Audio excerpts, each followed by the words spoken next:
morning. I'm Frank Atwood. I'm the Deputy Director for the Arizona Department of Corrections, Rehabilitation, and Reentry. Today, by the order of the Arizona Supreme Court, the state of Arizona carried out the death sentence of Frank J. Atwood by means of lethal injection at the Arizona Prison Complex here in Florence. Pre-execution preparations began at 9:37 a.m. and concluded at 10:04 a.m.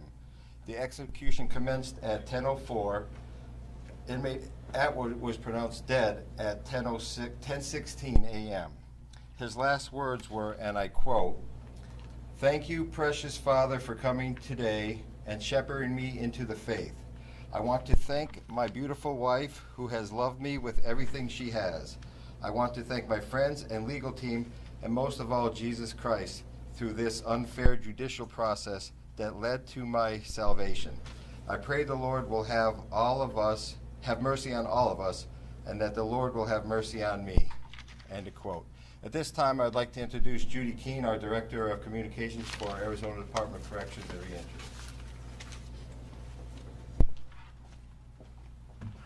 Good morning. We will begin now hearing from our media witnesses. They will share their observations with you. Following our media witnesses will be Ms. Colleen Clace, who is Chief Counsel for the Arizona Voice for Crime Victims. She will be reading a statement. She is also the attorney for Debbie Carlson. She will not be taking media questions after she reads her media statement. Ms. Clace will be followed by Debbie Carlson, who is the mother of Vicki Lynn Hoskinson. Ms. Carlson will also be reading a statement, and she has asked that she not be asked any questions from the members of the press after as well, too. So at this time, I would like to introduce our first media witness, Bud Foster from KOLD TV Tucson. Thank you. Good morning. The precious father that he was talking about was a priest. He was able to have the priest inside the execution room with him. That is a first for the state. The priest stayed with him through the entire process. He held a cloth and a medallion on his head. They conversed on occasion, but the precious father was the priest that they allowed to come into the death chamber. And again, that's the first time that that's happened. Also, for the very first time, we saw Frank Atwood being brought into the chamber rather than opening the curtain and having him already on the table. They brought him in, and we were able to watch the entire process of putting the IVs in both of his arms. I've witnessed executions in the past, and they usually use one arm. In this case, they use both arms. We still don't know why that might be the case, but we can certainly find out. And I'll give you a little bit about the process. There were approximately 40 people in the room, and Debbie Carlson was to my left. Atwood's wife, Rachel, was to my right. Several times during the process, he looked over at his wife and smiled, but he was very calm through the entire thing. He never tried to pull on any of the restraints that were on him. He had restraints on the ankles. They had restraints near the knees, again during the waist and at the chest. So he was restrained in several different places, in several different ways.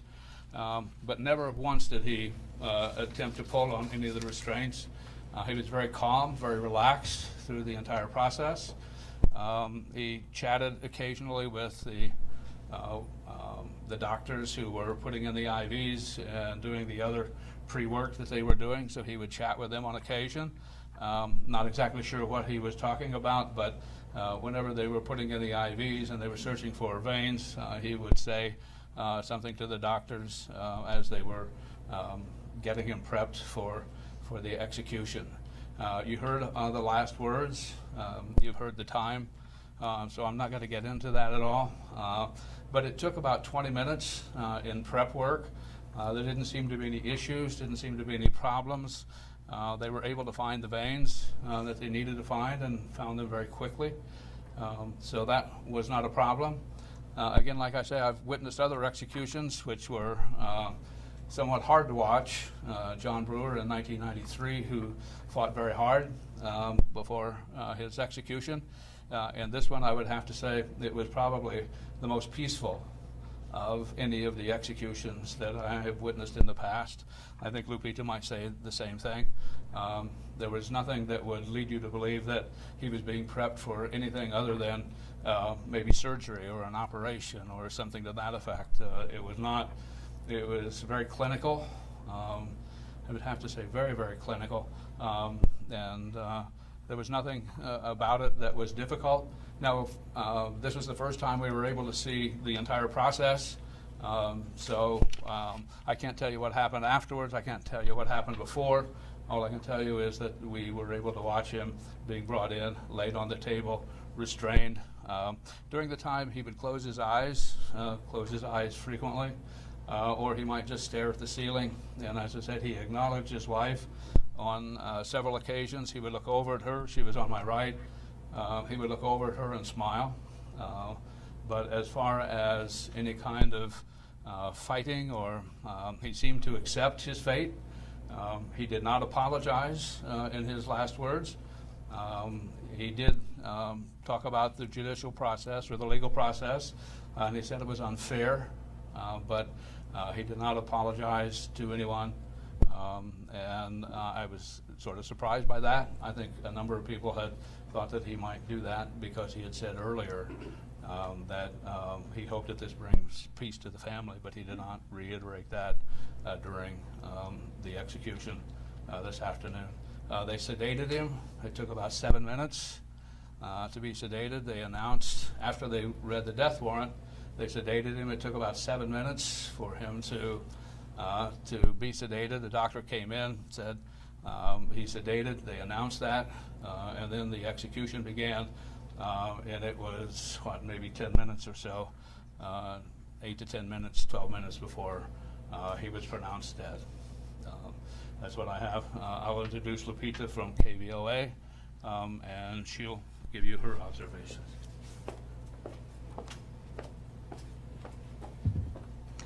I'm Lupita Murillo, News 4 Tucson, and Bud, this takes us back to 1984 when you were the anchor at Channel 4, and you would introduce me to some of the stories, especially this one. Remember that? Yes, I do. Bud has pretty much done a very good job of going through everything that we witnessed inside the death chamber. I want to address the family here. The family, for nearly 40 years, has waited for this day. And what the family has gone through is unimaginable. I think we need to focus on that. At least that's what I'm going to do.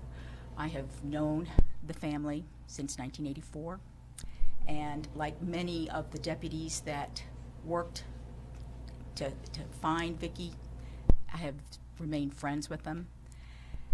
And it was, it's come full circle. I was there the night that this happened, and I was there this morning when he took his last breath, and that was it. I kept thinking myself of what little Vicki Lynn was going through when he was convicted of murdering her and kidnapping her. I kept thinking of that as he lay on the gurney, and he just took a couple of breaths, and at one point it was like he was snoring, and then he closed his eyes, and then that was it. It was very peaceful, and I, like Bud, have witnessed several executions. This has been by far the most calm.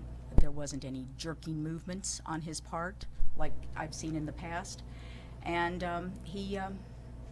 let's just say that the state carried out the law. He is dead.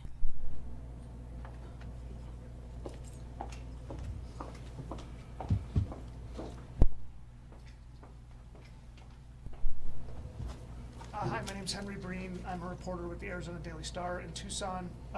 This was my first execution I've witnessed. Don't have a lot to add to what these folks have said, other than he was almost helpful to the physicians or the medical personnel as they were putting IVs in his arm. They put IVs in both arms, left arm first. They had a little bit of trouble finding a vein. They used an ultrasound wand to try and find the vein on his right arm. They eventually did. They put a needle in, but apparently it didn't work. So they, at his suggestion, inserted the needle into his right hand for that side.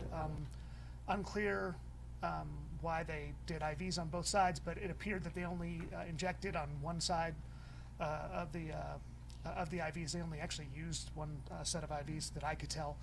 And like these folks reported, he was there with a priest. He spoke a little bit to him, but mostly he was quiet.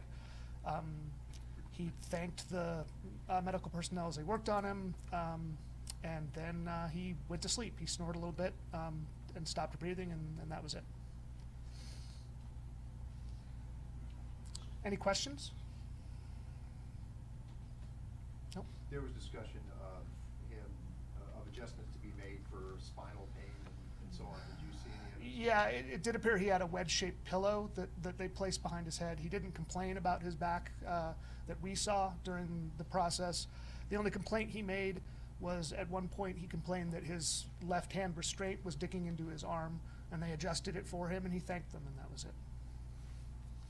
I believe it was mentioned his wife was also in the room. Was there any sort of reaction on her part or anything like that? She was crying throughout most of it, sniffing. That was pretty much the only sound in the witness room was her crying. There was an attorney there that was holding her hand. There was someone from the church with their hand on her back behind her, but that was pretty much the only sound in the witness room was her crying. And he also had, remember that religious hat with the cross? Yeah. He wore that. Yeah, he was wearing a hat with a red cross on, a black hat with a red cross, the same hat that the priest was wearing. Any other questions? Do you know if the priest put his hands on him during? The priest had his hands on him for the entire process. He was holding a red vestment on top of his head, and then he had a medallion that he placed on top of Mr. Atwood's head and held it there throughout the entire process. Did it look like he was in any pain, like he was in pain? Not that I could tell. How much time elapsed from the start to the finish of placing the IV? I believe it was from 10:04 to 10:16. Oh, I'm sorry. Well, From the start to finish of placing the IV? oh, I believe that, I think they said that started at 9:37, and then they were ready to go and started administering the drugs at 10:04, from my understanding. So 9:37 when they started with the IV, not the end. That's when they started the process of prepping him. When they actually inserted the needles, I would have to check, but it was all within that window.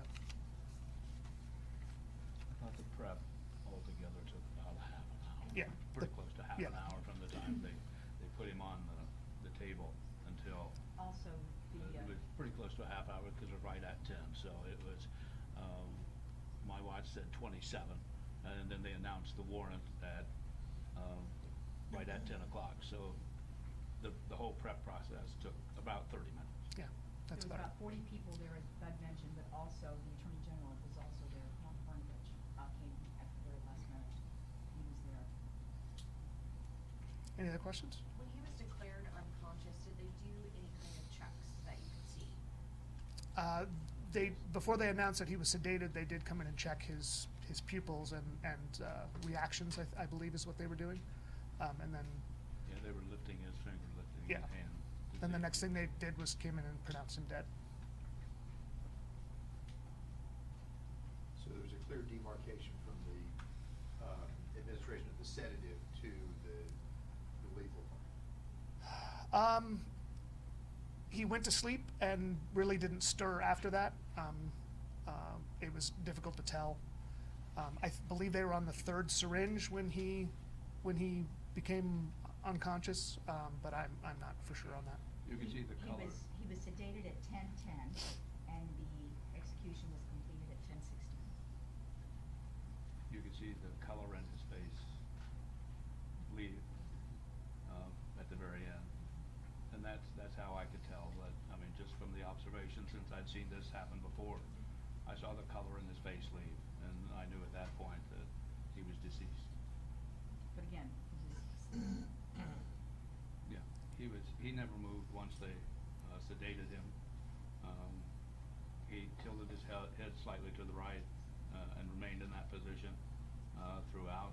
And then announced that he was sedated and came back. A few moments later, you could see the color leaving his face. So you knew that he was either deceased at that point or very close. Did he look towards or acknowledge Vicky Lynn's family? No, he did not. At no point. Any other questions?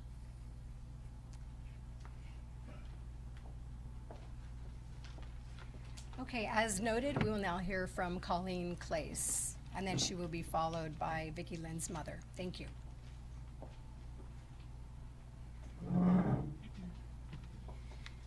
Good morning. Today marks a close to an almost 38-year criminal justice process. It comes more than 35 years after the death sentence was pronounced on May 8th, 1987. The direct appeal took approximately 5 years. The first post-conviction relief proceeding took over 4 years. And shockingly, the federal habeas process exceeded 20 years. Throughout this process, there were at least 90 events that triggered delay. These events included motions to extend filing deadlines, motions to reconsider rulings, motions to continue proceedings, and stays of proceedings. While capital defendants have a right to fully exhaust their appellate remedies, the process should not be permitted to be used as a tool to ultimately avoid the imposition of punishment long after legal issues have been relitigated. There have been repeated claims of innocence despite overwhelming evidence of guilt. The procedural history in this case has been described by one court as regrettably long. Delays of this magnitude violate victims' constitutional and statutory rights to a prompt and final conclusion of the case after the conviction and sentence, and to be free from unreasonable delay. They should never be permitted to happen. Attorneys should be accountable for filing timely petitions, and courts should ensure that victims' rights are considered and upheld. For decades, it would be fair to say that the criminal justice system failed Vicky's family. That changed today. This process is finally over, but it's over without an apology, without any semblance of remorse, and without accepting responsibility. The scales of justice are now in balance, and the Carlson family can now move forward.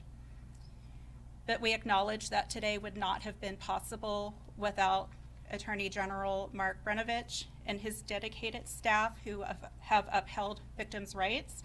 They have worked tirelessly over the last few weeks, days, and even hours through the night, responding to legal challenges.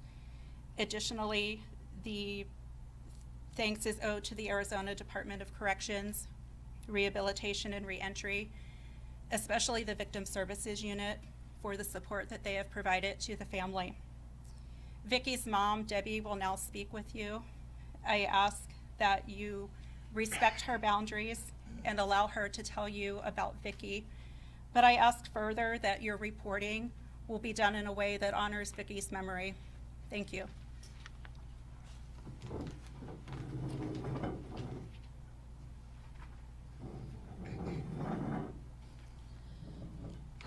Please bear with me. Today marks final justice for our daughter, Vicky Lynn. Our family has waited for 37 years, 8 months, and 22 days for this day to come. Vicky Lynn was born on February 2nd, 1976, a bicentennial baby, blessing this earth on Groundhog Day. When Vicky was little, she had a hard time pronouncing her G's, and she called it Hound Dog Day. This stuck and is how our family to this day refers to it. She took pride to be born on this very special day. Vicki was a vibrant little girl with an infectious laugh and a smile that would melt your heart. Her royal blue eyes reflected an old soul of wisdom, and her freckled nose was unique, and we are blessed to see it in our grandchildren today. Vicki was a feisty little one that always kept you on your toes and will forever be known as Dennis the Menace. Giggling all the way, she wouldn't let you get away with turning your head for a kiss goodbye, especially from her papas, my dad. Vicki loved spending time with her nanas and her papas, and was so proud that he was a champion and never missed cheering him on at the racetrack on a Saturday night. Vicki loved being at their house on holidays and hanging out on Sundays for barbecues. She loved her Nana's tacos the most. She could put away 5 tacos without batting an eye, and she was only 8. She loved it when her Aunt Kimmy would come and babysit and feed her SpaghettiOs and French fries, her other favorite. Vicki loved going swimming at Grandma and Grandpa Carlson's house. Her Grandpa Carlson had a soft spot for her, calling her Oogle Boogle. Actually, he's the one who nicknamed her Dennis. And she especially loved the homemade raviolis they made for the holidays. Vicki loved the homemade sweet pickles her Grandma Hoskinson always had in the fridge, the pallet bed she slept on with her cousins, and going to church with her on Sundays. I always had to dress Vicki last whenever we were ready to go somewhere, because she would always manage to find a mud puddle, a pile of dirt, or the water fountain, or a chocolate bar. She'd find something to get herself dirty.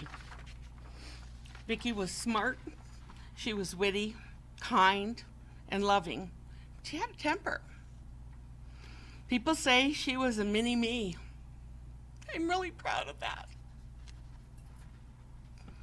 She loved playing Barbies with her sisters and playing dress up in their playhouse and in the backyard, and dressing up her little brother, Brian, in girl clothes and pushing him around the neighborhood in the stroller with his sisters, Carrie and Stephanie. She was proud to be a big sister and thought it was fun to put Brian in the laundry basket and drag him around the house. Vicki loved her trips to the lake and boat rides and nights under the starry sky, and her love for her sisters and brothers were immeasurable. Vicki was a fierce competitor and was good at anything she tried. Tetherball, racing across the monkey bars, and her love of softball was evident. I can't help but think that she would have been a wildcat softball player, just like her cousin Allie.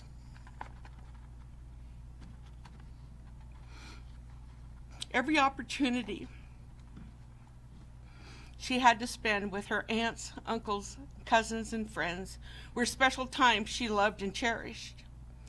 She was blessed with family and friends in her life.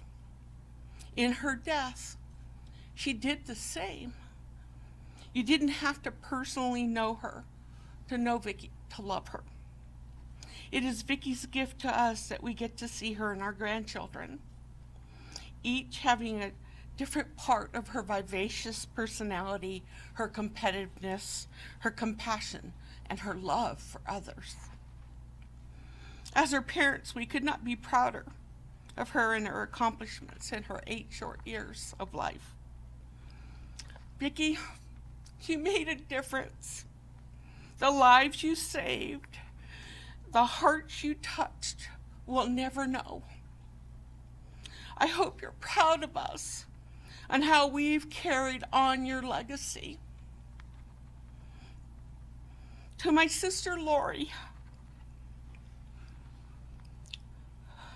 I know you have carried a burden all these years since Vicki was taken on your birthday. Please know, Vicki would want you to fully celebrate your birthday and not look back. I hope you can finally fully feel the joy of that day now as it's set free.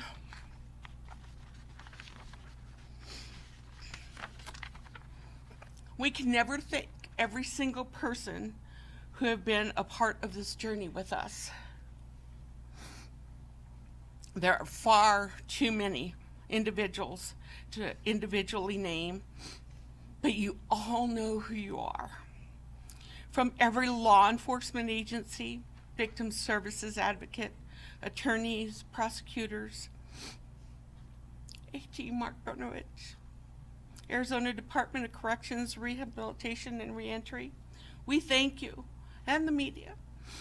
We thank you for all your hard work, dedication, your support that you've given our family over all these years. So many of you have become personal friends today. Another precious gift from Vicki. To all our friends, our neighbors, our community, those across the world that have been in touch with us over the years, we can never express our love and thanks for your undying support to our family. To Vicki's childhood friends and classmates, we want you to know that Vicki was blessed to have you in her life. We know in our hearts how much you loved her, and she is with you every day. Cherish your memories and experience the joy she's brought you. To our church family, we would not have survived without our faith. Your constant prayers over the years and today are felt every moment. It is only because of God's grace and truth that we have endured these times of trial. May God have all the glory. Vicki, I want you to be free, little one. Rest easy, our precious little girl. May your spirit soar as it continues to live with us, in us, and through us forever. Till we meet again, we will miss you, and we will always love you. Thank you.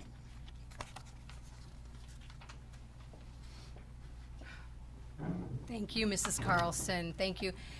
This concludes our press conference. I would ask that you allow the Carlson family to leave, please, first.